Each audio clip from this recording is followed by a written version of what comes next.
J'ai une grosse agence de communication que j'ai vendue et je suis parti faire un tour du monde pendant un an, rencontrer ce qu'on appelle des changemakers, des entrepreneurs du changement. C'est-à-dire aujourd'hui la Terre nous nourrit, ce qu'on a dans notre assiette vient de la Terre, tout en fait nous interconnecte et on est interdépendants par rapport à cette planète. Aujourd'hui c'est comment on va régénérer nos territoires, prendre soin, prendre une tendance inverse en fait. Alors les Green Days c'est un événement éco-citoyen géant, une expérience géante pour se reconnecter au vivant et se mettre en action pour la planète. On sent sur les 3 territoires un vrai mouvement, peu importe la problématique où les gens en sont, on sent de façon très concrète une évolution et une prise de conscience au niveau environnemental. Bonjour, bienvenue dans l'Impact, le podcast des personnes et des dirigeants qui transforment leur territoire en zone d'influence. Je suis Thierry Geoffroy, j'accompagne maintenant depuis des années entreprises et territoires dans leur structuration et leur développement. Et dans chaque épisode, on va au-delà des discours pour comprendre comment des leaders construisent des systèmes qui tiennent dans le temps. Aujourd'hui, j'ai l'immense plaisir de recevoir Mathieu Barre, fondateur de Come4Good Agency et des Green Days Antilles-Guyane. Et avec lui, on va parler de ce qui l'a amené à s'engager sur la transition écologique, de la façon dont il transforme un événement en véritable écosystème, de l'impact qu'il vise pour les territoires des Antilles-Guyane et bien au-delà. Si tu t'intéresses à la façon dont on peut concilier business, écologie et souveraineté des territoires, pense à t'abonner car ça sera la meilleure façon pour toi de soutenir la chaîne, partager l'info et surtout de me faire des retours en commentaire. Encore merci d'être présent et maintenant on attaque la discussion avec Mathieu. Mathieu, bienvenue dans l'Impact. Merci Thierry. Mathieu, ça fait des années maintenant qu'on se connaît, on va pas se le cacher. Mathieu, pour info, c'est un de mes meilleurs amis, on se connaît maintenant depuis le collège. Depuis 12 ans. Depuis 12 ans. On en a vu des vertes et des pas mûres. On a connu du monde. Il y a eu du passage dans notre vie de personnes, de ponts, de situations. Et ça me tenait à cœur de t'interviewer, de raconter un petit peu ce parcours avec toutes les belles choses que tu as pu faire, qu'on a aussi pu faire. Donc, c'est aujourd'hui, ce moment. Et justement, pour la faire un petit peu courte, si tu devais te présenter, non pas par ton métier, mais par les problèmes en tout cas, que tu essayes toi de résoudre, que dirais-tu ?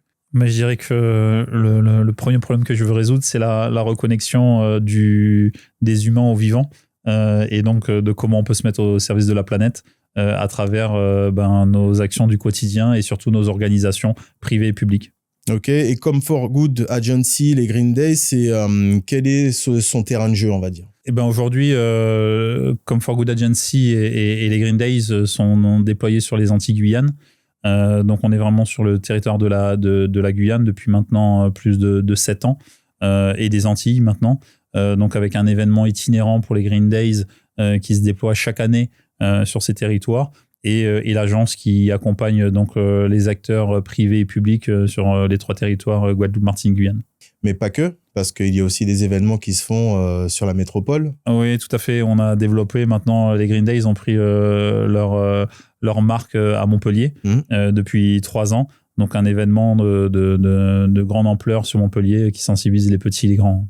Et quand quelqu'un te demande justement à quoi servent les Green Days, qu'est-ce que tu réponds en une phrase ? Et qu'est-ce que tu rajoutes en général dans les 5 minutes ? Alors les Green Days, c'est un événement éco-citoyen géant, une expérience géante pour se reconnecter au vivant et se mettre en action pour la planète. Donc c'est un événement qu'on a créé de toutes pièces, pour les petits comme pour les grands. Donc une partie pour les enfants, donc un grand village de sensibilisation où les enfants peuvent aller à la rencontre des acteurs associatifs et publics qui ont les solutions de demain et auxquels ils vont pouvoir faire des ateliers de permaculture sur le tri des déchets, sur le respect des espèces marines ou en voie de disparition, mais aussi pour les chefs d'entreprise de s'inspirer, de s'interconnecter sur les bonnes pratiques telles que la RSE, et pour le grand public aussi de se sensibiliser, mais aussi de se mettre en action de façon très concrète à travers une gamification de ramassage de déchets ou de plantation d'arbres.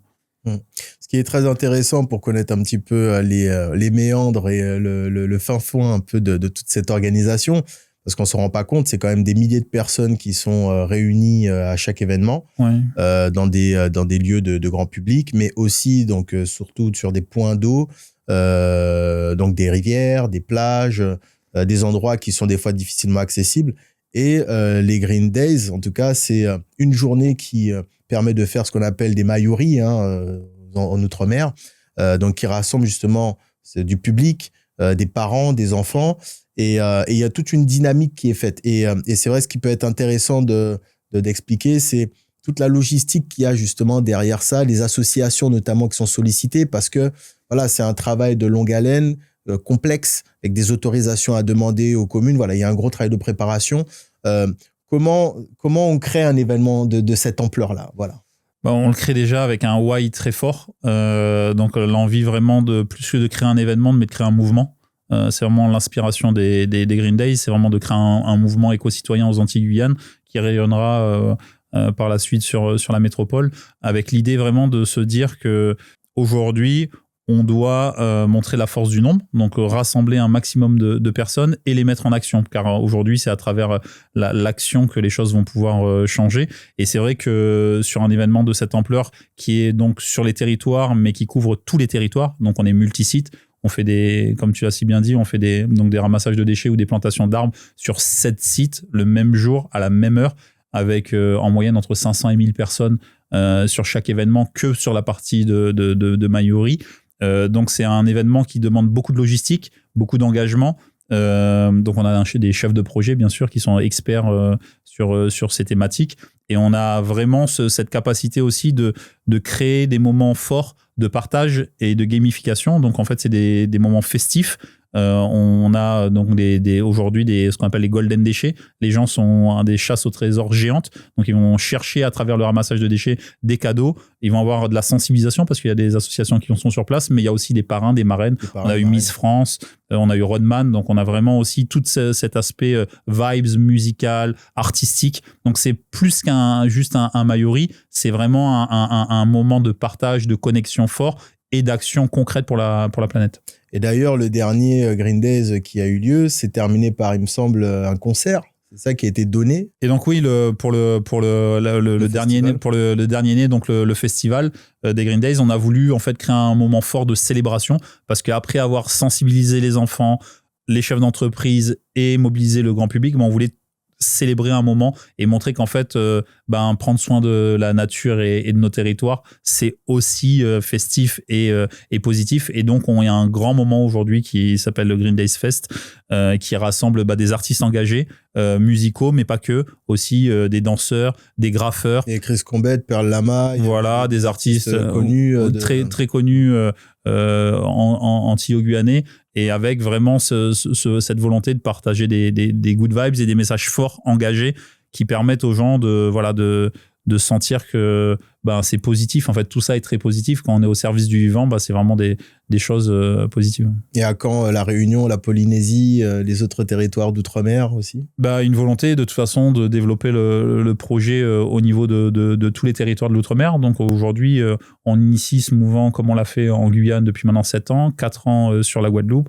On va initier l'année prochaine la Martinique, et en fait développer territoire par territoire, parce qu'on pense vraiment que ces territoires qui sont vraiment des petits paradis de biodiversité uniques au monde sont les meilleurs endroits d'où faire partir ce type de mouvement. J'aimerais revenir un petit peu en arrière pour savoir justement à quel moment de ta vie tu as commencé justement à dire que l'écologie ne pouvait plus juste être un sujet de discours, mais surtout un sujet d'action pour toi. Et en fait, faut savoir qu'en fait, dans mon histoire, en fait, au départ, je suis dans l'événementiel et j'étais donc directeur de bar, donc loin de tout cet univers. Et petit à petit, avec la chance de vivre en Guyane et de voir l'arborescence de la Guyane, du vivant sous mes yeux, et aussi pas mal de méditation, il y a eu ce déclencheur de se dire comment aujourd'hui être utile, c'est-à-dire aujourd'hui la terre nous nourrit au quotidien, on se rend pas compte, mais voilà, si on est là aujourd'hui, c'est parce que ce qu'on a dans notre assiette vient de la terre, l'air qu'on respire, grâce à la photosynthèse, le soleil, enfin tout en fait nous interconnecte, et on est interdépendants par rapport à cette planète.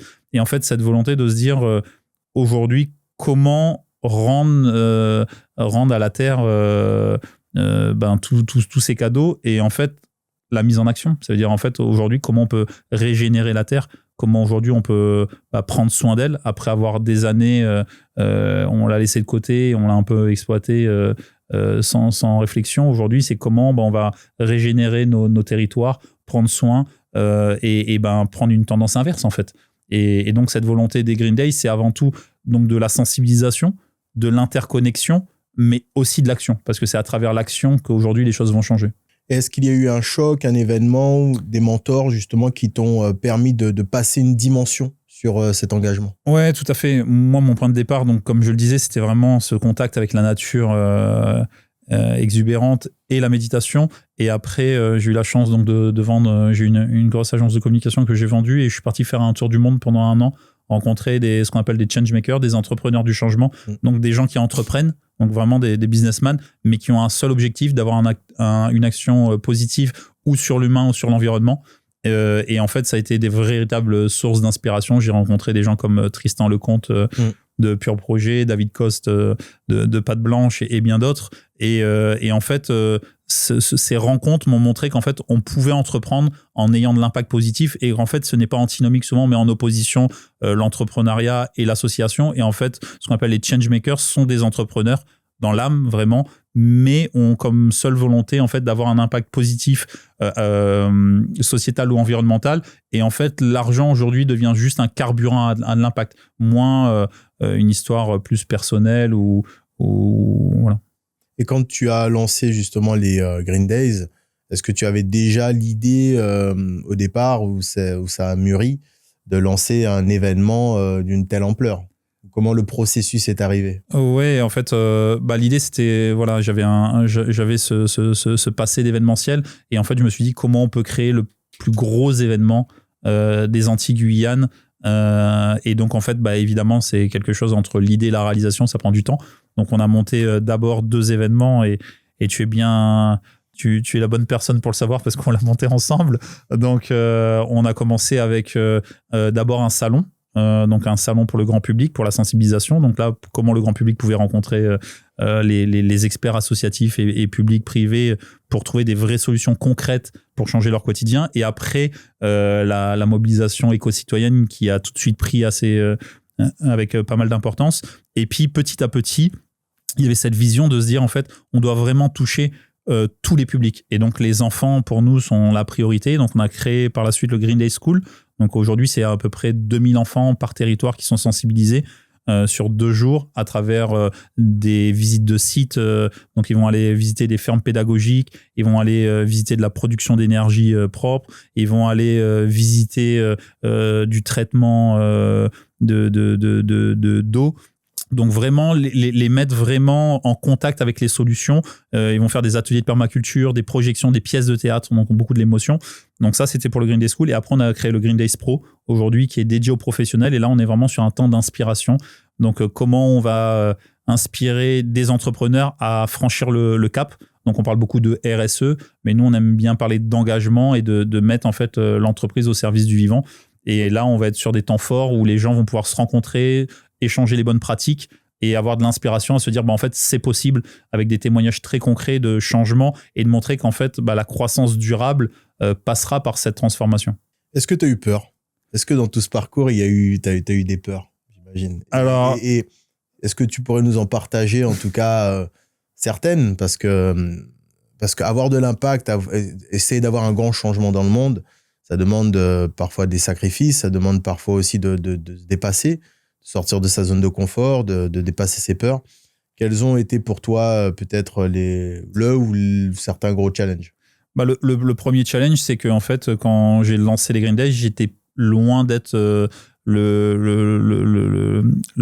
la personne la plus légitime pour entrer sur ces sujets, parce qu'en fait, j'avais une véritable passion de l'humain, une petite connaissance au niveau environnemental, mais donc j'étais pas obligatoirement la plus légitime. Mais tout de suite, je me suis affranchi de cette peur en me disant qu'en fait, c'est pas moi en fait qui allait être en contact avec les gens.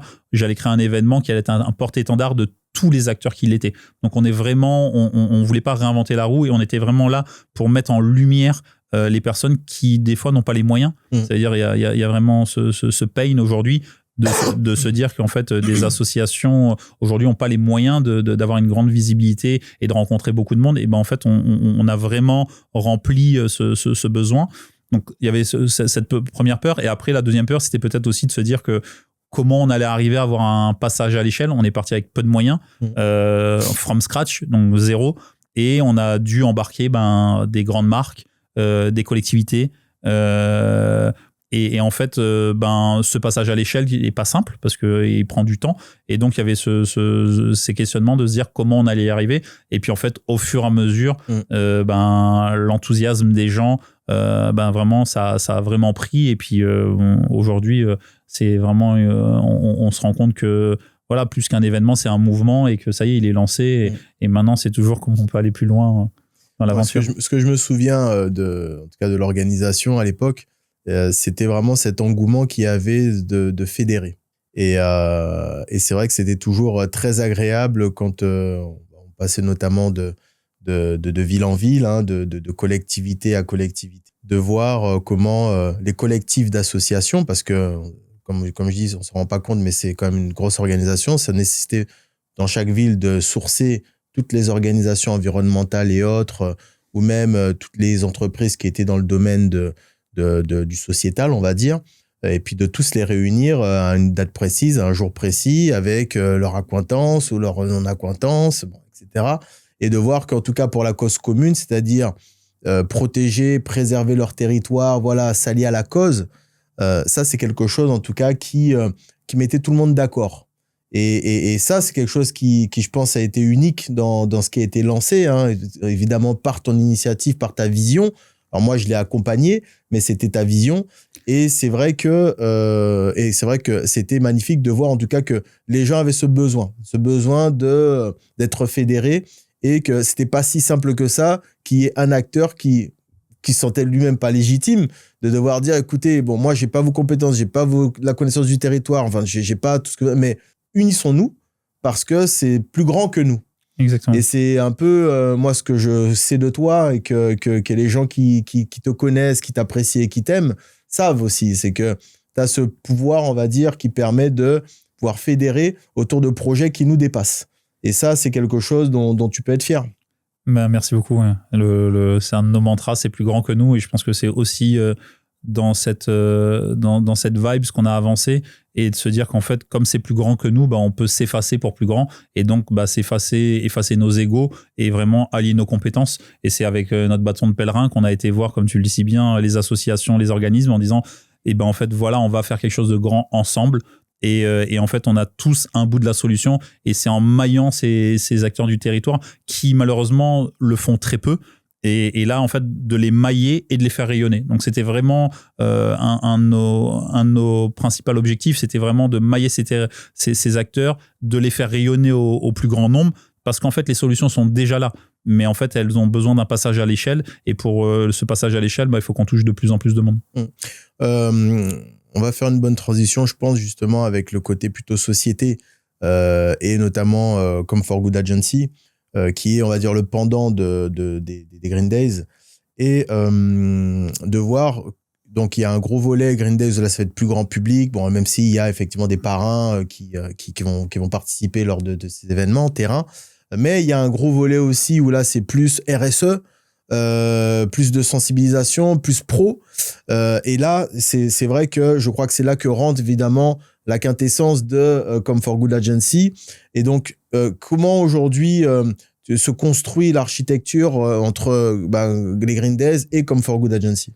En fait, on a pensé en fait l'événement avec deux pendants. Donc, on a un pendant entreprise qui est Come For Good Agency et un pendant associatif comme For Good Community. Et en fait, l'idée, c'était que en fait, chaque structure aujourd'hui apporte le plus de valeur et le plus de cohérence possible. Donc, en fait, avec l'association, on gère la partie mobilisation éco-citoyenne, sensibilisation des enfants. Et avec l'agence, on gère toute la partie pro, donc le Green Days des pros et la partie festival. Et l'idée de l'agence, c'était de partager cette expertise qu'on a développée pendant plus de 8 ans et de se dire qu'en fait, aujourd'hui, avec cette capacité de mobilisation, de communication et d'interconnexion, en fait, on va apporter cette connaissance aux acteurs du territoire qui en ont besoin pour leurs propres projets. Et donc, aujourd'hui, comme For Good Agency, c'est vraiment ça. C'est vraiment apporter aux acteurs du territoire qui sont au service sur des causes sociétales, environnementales, de sensibilisation, de valeurs RSE, de les accompagner pour avoir le maximum d'impact et de faire des passages à l'échelle. Tu nommes Come4Good Agency une agence qui est positive et engagée. Quel est ton client idéal aujourd'hui sur Come4Good Agency? Mon client idéal aujourd'hui, c'est une collectivité, un organisme qui fait de la sensibilisation auprès du grand public. Donc, on va accompagner, par exemple, aujourd'hui, des campagnes sur le tri des déchets. On va accompagner une structure associative aujourd'hui sur promouvoir la paix au niveau des enfants. On va accompagner une grosse structure privée sur son engagement RSE en l'accompagnant sur du conseil, sur la stratégie pour développer justement cet engagement. Donc en fait, aujourd'hui, c'est du privé et du public, vraiment sur des structures qui sont engagées et qui veulent avoir un impact sociétal, environnemental très fort. Donne-moi un exemple des dernières missions justement pour laquelle tu opères. Alors, les dernières missions, on a accompagné donc, par exemple la ville de Cayenne pour mettre en place Cayenne Ville Propre, donc un grand programme accompagné par Citeo sur toute une mise en place en fait, d'une structure de tri à l'échelle de la ville et comment aujourd'hui toute une stratégie pour les supports, la création des supports, mais aussi sur le déploiement de la sensibilisation. Donc, comment créer des opérations de sensibilisation géantes pour les scolaires, pour les emmener aller dans les établissements, leur transmettre de l'information, mais les emmener sur site pour les sensibiliser sur le tri des déchets.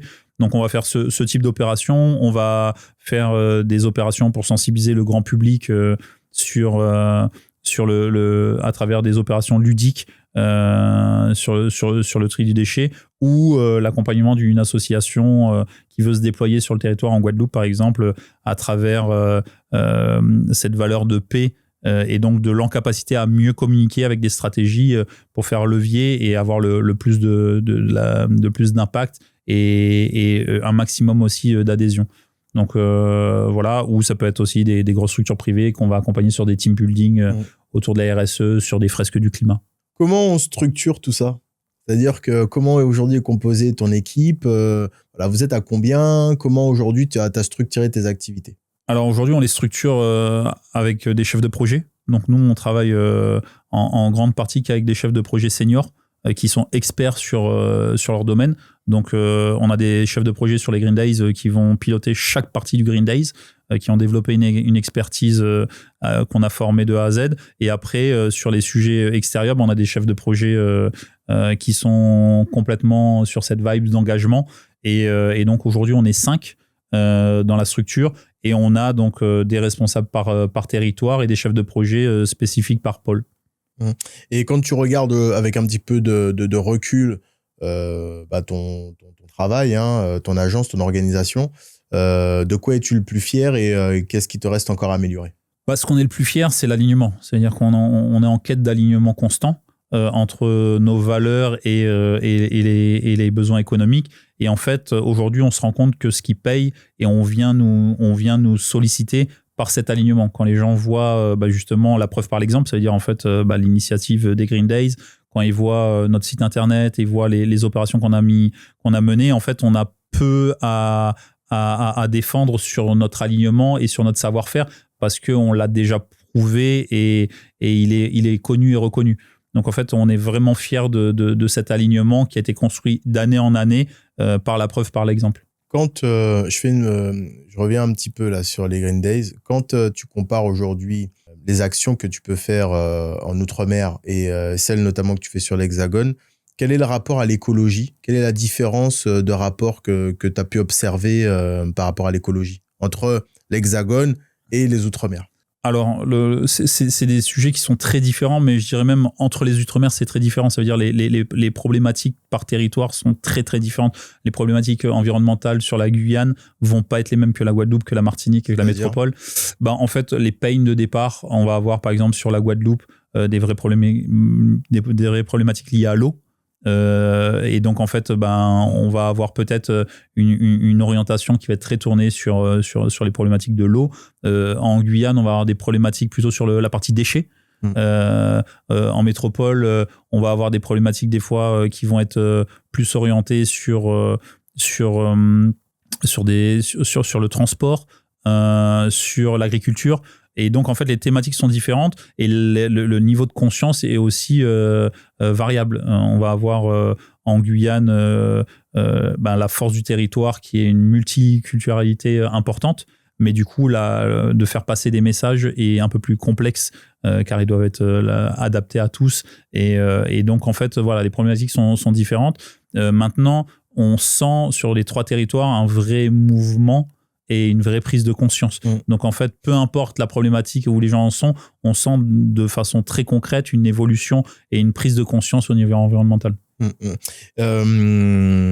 Est-ce qu'il y a eu un fait marquant qui t'a permis de dire « Ok, là, maintenant, c'est ancré. En tout cas, l'œuvre est ancrée sur les territoires, en tout cas les Antilles-Guyane. Et quel est-il, ce fait marquant ?» Le fait marquant, c'est souvent le nombre. On se rend compte qu'en fait, il y a vraiment aujourd'hui, l'événement, c'est plusieurs milliers de personnes sur une semaine. Et en fait, de voir ce mouvement de foule qui commence à abonder sur les événements, les références, c'est-à-dire les gens, quand on parle des Green Days, connaissent les Green Days. Quand les gens viennent nous voir et nous disent en fait j'ai changé ma façon de fonctionner parce que je suis passé au Green Days il y a 3 ans et maintenant j'ai lancé un nouveau projet, maintenant chez moi je fais ça. En fait, il y a cette émulation et c'est vrai que la bascule aussi qu'on a eue cette dernière année, c'est on a vraiment essayé de démocratiser le sujet. Pour pas vraiment être descendant et vraiment embarquer tout le monde. Et c'est vrai que quand on voit aujourd'hui le Green Days Challenge dans les quartiers avec des enfants de quelques années avec leur famille, venir ramasser les golden déchets, rire, se sensibiliser, je pense qu'on a réussi quelque chose de grand parce qu'en fait, il y a beaucoup de monde. On n'est plus dans un entre-soi, c'est cosmopolite. Et donc, c'est vrai que c'est une vraie gratification de voir tout ça. On te voit comme quelqu'un qui est très engagé, très aligné.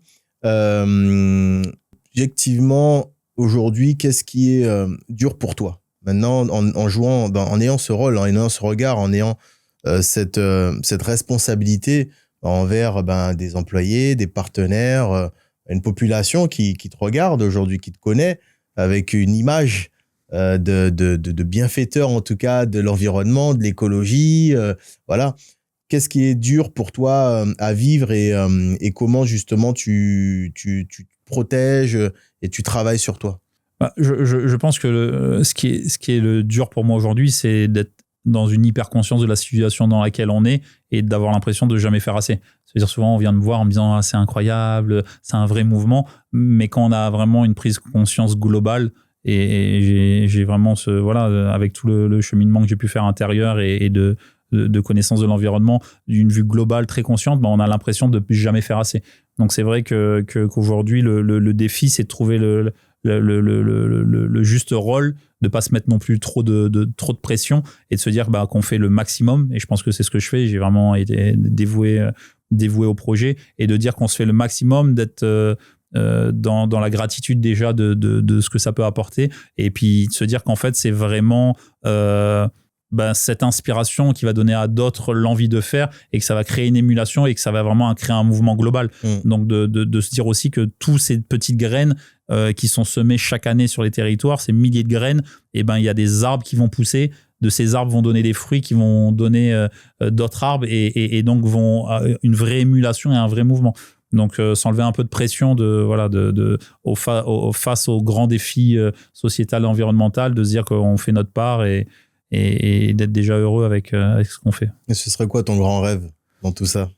Quel moment tu pourrais te dire ok, tu passes la main, j'ai fait ce que j'avais à faire? Mon grand rêve, c'est que les territoires d'outre-mer deviennent un mouvement citoyen géant et où en fait dans un territoire, je dis toujours, la Guadeloupe et la Guyane, c'est Avatar, que dans ces territoires où on est le plus à même de voir la beauté sous nos yeux, que les habitants en fait deviennent un exemple mondial d'une mise en route d'un territoire qui se met vraiment au service du vivant et que ça puisse faire comme une onde rayonner sur le monde et inspirer d'autres à se mettre en action.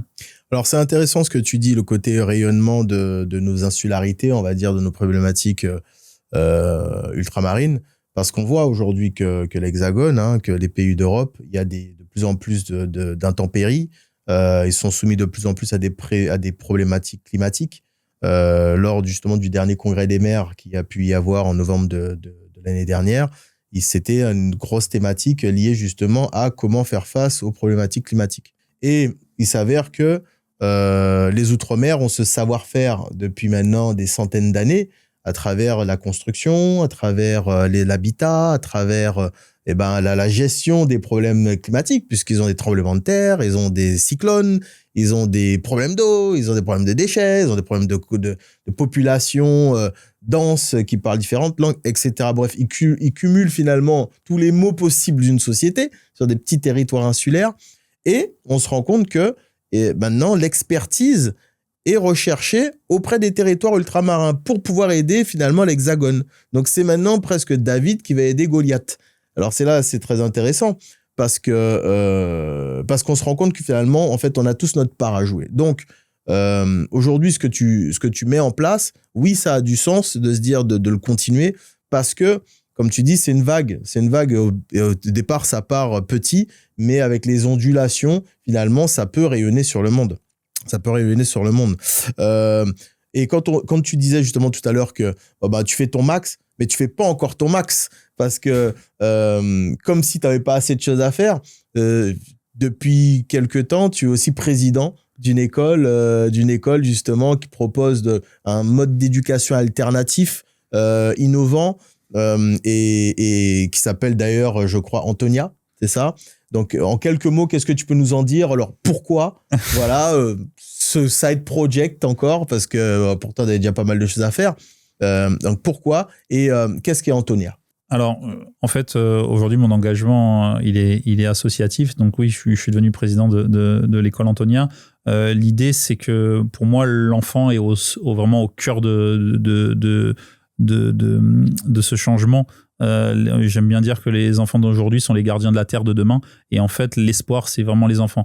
Nous, je pense qu'on doit préparer un terreau fertile au changement concret de conscience et de société. Mais c'est vraiment les enfants d'aujourd'hui qui vont pouvoir déployer ce monde.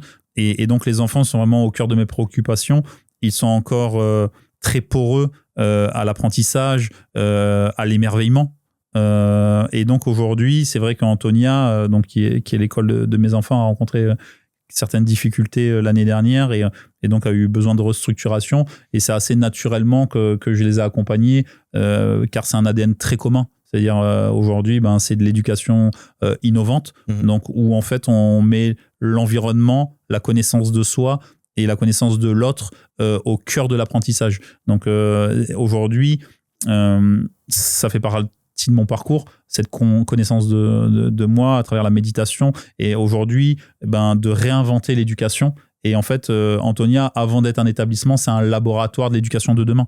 En fait, et aujourd'hui, c'est ce qu'on a besoin. En fait, aujourd'hui, on a besoin de créer des alternatives, des utopies réalistes qui deviennent des laboratoires qui se transforment aujourd'hui en projets concrets et qui vont teinter le monde et qui vont être le monde de demain. Donc en fait, Antonia, c'est un vrai laboratoire pour le monde de demain et je suis très fier de les accompagner sur ce projet. Et c'est magnifique de voir ces enfants qui sont dans l'émerveillement, qui sont dans la conscience de l'autre, la bienveillance, et d'essayer de créer des leaders engagés pour demain. Des fois, tu n'as pas envie de tout arrêter, te dire, tu te mets tranquille, à la cool. Qu'est-ce qui te retient aujourd'hui? Qu'est-ce qui te retient? En fait, dans ma vie, j'ai eu plein de moments bascules. Et en fait, ce qui me fait avancer, c'est toujours mon why. En fait, je dis à tout le monde me dit, mais c'est incroyable. Mais je dis, mais moi aussi, des fois, je me lève le matin, j'ai pas envie. Des fois, je doute. Mais en fait, je pense que le why est le point de départ de tout projet. Et en fait, quand mon why, aujourd'hui, qui est avoir cet impact sociétal, environnemental, au service de plus grands, en fait, ça génère une énergie illimitée qui fait que même quand je suis dans le doute, je me raccroche à ce wagon et ça devient ma source d'inspiration continue. Et donc oui, des fois, au vu de tout ce qui se passe dans le monde, des effondrements, de certaines situations vraiment qui sont dans le non-sens, on peut douter, mais il y a vraiment ce feu intérieur qui me guide et qui, à chaque fois, me fait raccrocher au projet. Et je pense que dans tout projet entrepreneurial, le why la chose principale, le pourquoi, vraiment l'essence de pourquoi on fait les choses. Et quand ce pourquoi nous dépasse, donc il est au-delà de notre ego et de notre petite histoire, parce que j'aime bien rappeler à tout le monde qu'on finit par partir, donc à la fin, en fait, qu'est-ce qu'on aura laissé au monde? Et quand ce pourquoi nous dépasse, et ben en fait, il démultiplie l'énergie. T'es chef d'entreprise, quand on est chef d'entreprise, on a des sacrifices parfois à faire. Toi, aujourd'hui, qu'est-ce que ça t'a coûté sur le plan personnel? Est-ce que tu considères que ça t'a coûté des choses personnellement, des personnes en moins, ce que tu as pu voir, des relations, des choix de vie, aujourd'hui, voilà, en tant que chef d'entreprise, qu'est-ce que ça t'a coûté ta voix professionnelle? Ben, aujourd'hui, il y a plusieurs choses. Il y a déjà, quand on est entrepreneur, en fait, on est souvent happé par l'entrepreneuriat. Donc, c'est vrai qu'il est toujours très important d'avoir une quête d'équilibre entre ce qu'on entreprend, notre famille. J'ai des enfants, donc le temps que je vais passer avec eux, les amis, et puis aussi notre bien-être personnel. Donc, j'ai toujours essayé d'être en quête de cet équilibre. Et je pense qu'il est important parce qu'il est primordial. C'est-à-dire que des fois, on est happé, alors qu'on soit happé quelques années, bien sûr, mais de faire attention, la vie est courte. Et donc, d'être toujours dans cette quête d'équilibre. Et donc, je pense que pour moi, c'était vraiment une ligne conductrice. Et après, sur ce que ça aurait pu me coûter, mes choix, ce que ça a pu me coûter, c'est que j'ai renoncé. Voilà, j'étais chef d'entreprise, je gagnais très, très bien ma vie. J'avais 33 ans. Ma vie était tracée et en fait aujourd'hui les renoncements et l'engagement, c'est prendre une voie, c'est le chemin le moins fréquenté, donc c'est une voie qui est plus complexe. Quand on est sur ce qu'on appelle du business durable, et ça prend plus de temps, des fois c'est un peu moins rentable, donc c'est un chemin qui est plus long mais qui est tellement gratifiant qu'au final il n'y a pas de questions à se poser. Les amis, comme vous le savez, sur ce podcast on parle beaucoup d'impact, d'engagement, de transition. Si tu écoutes ce podcast et que tu te dis « moi aussi, je veux avoir plus d'impact sur mon territoire avec mon entreprise, mais mon organisation n'est pas encore au niveau », laisse-moi te présenter le programme d'accélération Morpho que nous avons créé avec mon équipe. En fait, Morpho, c'est un accompagnement de structuration et de développement pour dirigeants qui ont déjà fait du résultat, mais qui sentent qu'ils ont touché une certaine limite. Soit parce que leur organisation est trop dépendante d'eux-mêmes, n'ont pas assez de système et globalement, une croissance qui repose trop sur leur énergie ou encore pas assez sur leur architecture.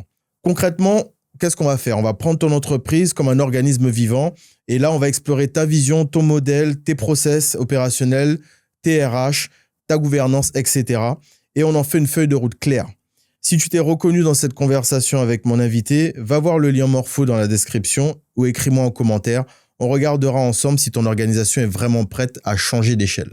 Quand tu parles de transition écologique, tu la lies à quoi? À la survie, à la qualité de vie, au mieux-être, au mieux partagé?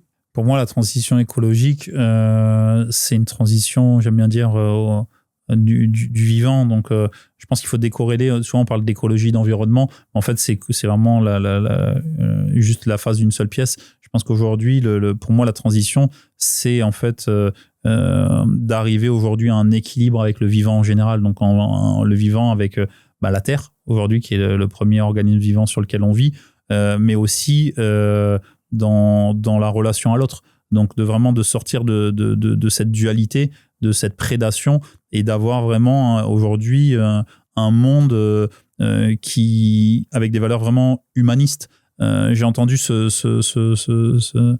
phrase il n'y a pas très longtemps. On me disait, dans la théorie de Darwin, en fait, il y a un chaînon manquant. Et en fait, il a été dit qu'on l'a trouvé il y a pas très longtemps. Et en fait, c'est nous. En fait, on est ce chaînon manquant. En fait, on est entre cette espèce primaire et cet humain avec un grand H, l'humain avec toute son humanité, avec toutes ses valeurs. Et en fait, on est dans ce moment civilisationnel de transition où on va aller vers ce nouveau paradigme, je pense, d'humain qui va aujourd'hui œuvrer avec cette vision plus grande, parce qu'en fait, on va œuvrer vers une version plus grande parce qu'on va comprendre l'interdépendance. Aujourd'hui, le fait de comprendre qu'en fait, quand on a une action aujourd'hui sur la planète, il y a une conséquence. Et ce qu'on est en train de voir avec aujourd'hui avec le dérèglement climatique et aussi avec des systèmes de prédation dans pas mal d'endroits sur la Terre, en fait, il y a des conséquences et en fait, on est tous impactés par ces conséquences. Et je pense qu'aujourd'hui, à l'heure où on parle d'intelligence artificielle, on parle de physique quantique, on prend conscience de cette interdépendance et je pense qu'on est voué justement à devenir ces humains avec un grand H. Et donc, je pense qu'il ne peut pas avoir de changement extérieur sans un changement intérieur. Donc, vraiment, cette capacité de conscientiser qui on est, comment on fonctionne et comment, justement, on peut œuvrer différemment dans le monde. C'est intéressant. Petite transition que d'ailleurs, je n'avais pas du tout prévu avec toi. C'était, tout le monde en parle, évidemment, l'IA. Qu'en penses-tu, toi, de l'IA et quel est l'usage, en fait, que tu en as au quotidien? En fait, je suis toujours partisan de la non-dualité. Donc, en fait, je pense que l'IA est un pur outil, comme a été Internet, comme a pu être les grandes révolutions. Mais je pense qu'aujourd'hui, c'est qu'est-ce que nous allons en faire? Ça veut dire, est-ce qu'aujourd'hui, on va mettre l'IA au service du capitalisme, vraiment dans tout ce vraiment, quand je parle du capitalisme, c'est vraiment peut-être les pires penchants qu'il peut avoir de mauvaise répartition des richesses et puis comment dire, des fois de prédation. Et en fait, l'IA, en fait, aujourd'hui, peut changer le monde. Ça veut dire, aujourd'hui, elle peut permettre aujourd'hui de libérer des charges de travail conséquence une grande partie de l'humanité, parce que qui dit IA dit robotique et dit alliance des deux. Et donc, on peut vraiment avoir la notion du travail qui change complètement. On a une grande discussion avec un ami que je salue, Charlie Aubert. Et en fait, ça faisait écho de se dire en fait, ça peut nous libérer complètement de cette notion de travail obligatoire et en fait resituer l'homme dans son contexte. Ça veut dire qu'aujourd'hui, une civilisation où le travail n'est plus central parce qu'il est effectué par des machines et par de l'intelligence artificielle, en fait, on redéfinit complètement notre rôle. Quel est notre rôle au-delà du travail? Ouais. Donc, je pense qu'il y a des vrais défis aujourd'hui sur la répartition des richesses avec un système de revenus universel. Donc, je pense qu'il faut aujourd'hui ramener beaucoup d'humanité, de philosophie à l'intelligence artificielle pour qu'elle œuvre vraiment pour ce changement de paradigme et qu'elle ne nous enferme pas encore plus dans une direction où la répartition des richesses s'accroît, où le contrôle s'accroît aussi, parce qu'elle peut vraiment être au service du bon comme le mauvais. Comme tu le sais, le but de l'impact, c'est évidemment de structurer entreprises, territoires, afin qu'ils puissent rayonner sur le monde et de mettre justement en lumière ces acteurs. Je considère que si tu es aujourd'hui sur ce podcast, que tu en fais partie, tu es aujourd'hui un acteur connu des Outre-mer, en tout cas des Antilles-Guyane. Ton business aujourd'hui a une envergure qui est interrégionale. Tu as toi-même aussi un impact maintenant qui est sociétal, en tout cas à ton échelle, dans le sud de la France. Comment tu considérais justement pouvoir contribuer à la, mine de rien, souveraineté des territoires? Parce que la souveraineté aujourd'hui, on en parle beaucoup et c'est une vraie problématique. On parle de souveraineté numérique parce que on se rend compte que on utilise tous le cloud. On a des solutions qui sont créées en ligne, mais souvent, finalement, les serveurs se trouvent aux États-Unis. La nourriture sur les territoires ultramarins et même sur l'Hexagone en Europe est importée, qu'elle soit à travers des accords internationaux, de Chine, bon bref. Et aujourd'hui, c'est un sujet qui est vraiment d'actualité. Souveraineté alimentaire, souveraineté numérique, souveraineté écologique, etc. Comment, à travers justement tes actions, tu contribues en tout cas à permettre à nos territoires de gagner en souveraineté? Je pense que tout simplement avec la mise en lumière des acteurs. Ça veut dire qu'aujourd'hui, quand on met en lumière une ferme urbaine qui se trouve à Pointe-à-Pitre, on valorise des projets, par exemple, de retraitement d'eau pour éviter justement l'import d'eau. Et donc, en fait, de vraiment valoriser cette production locale, de valoriser ces savoir-faire et cette créativité. En fait, je pense vraiment qu'aujourd'hui, on a déjà toutes les clés aujourd'hui pour répondre à ces besoins. Et je pense qu'en fait, aujourd'hui, plus que de se plaindre, je pense que c'est vraiment ce passage à l'action.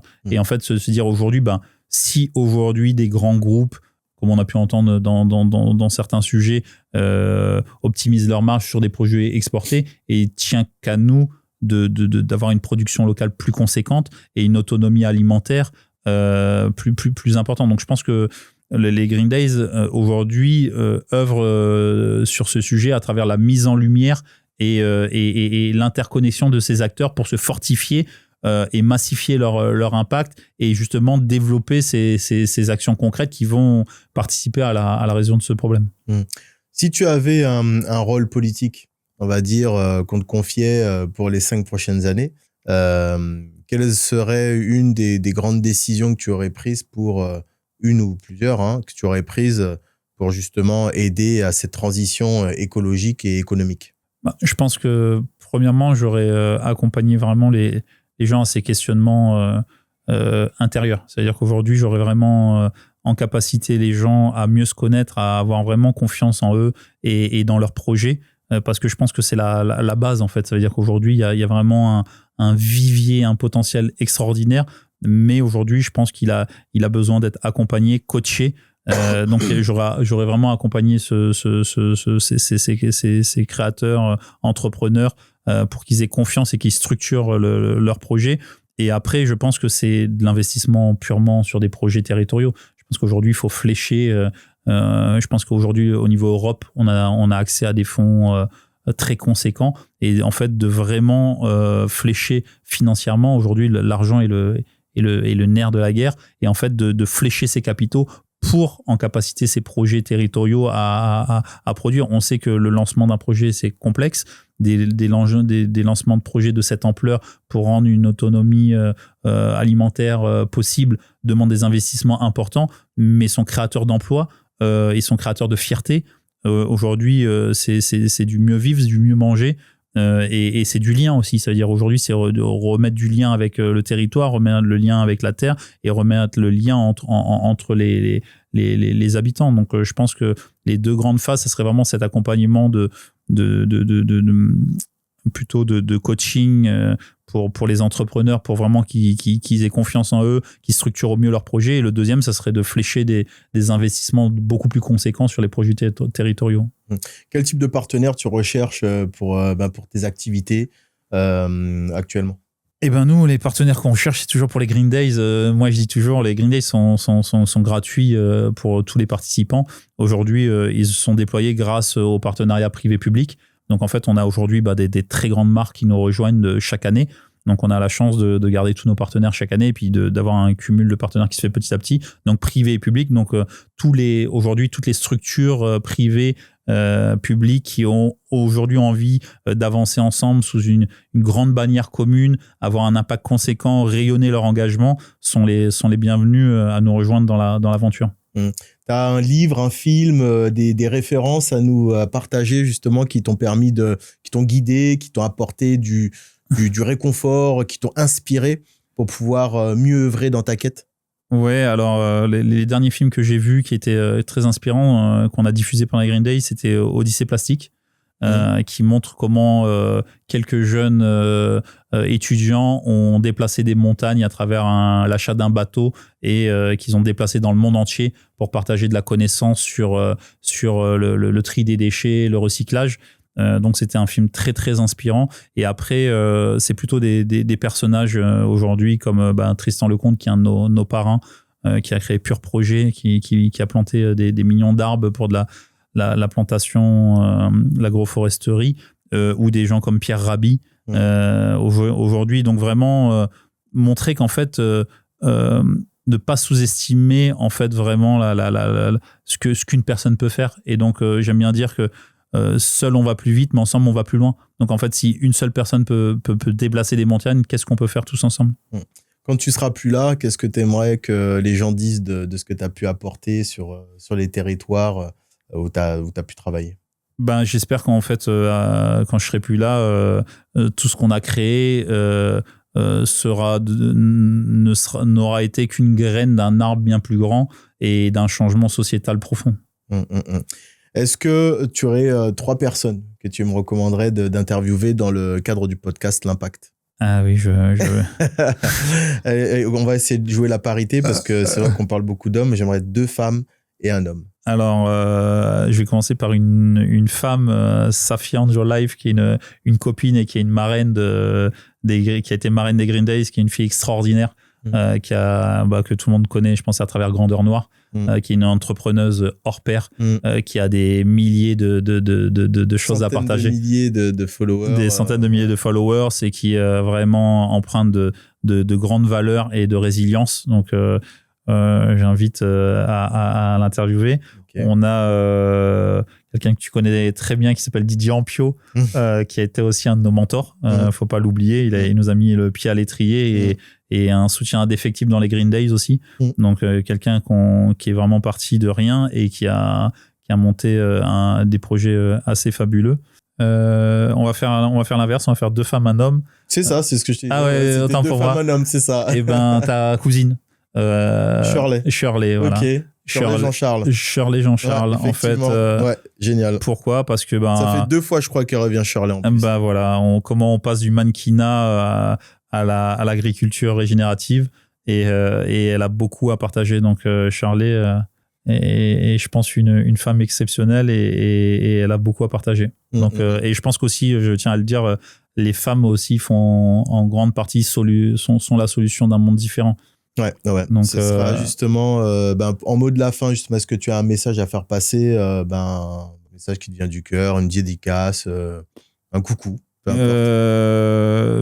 Un merci à toi, Terry, parce que c'est un vrai beau partage. Ça a beaucoup de sens. On a lancé cette aventure ensemble.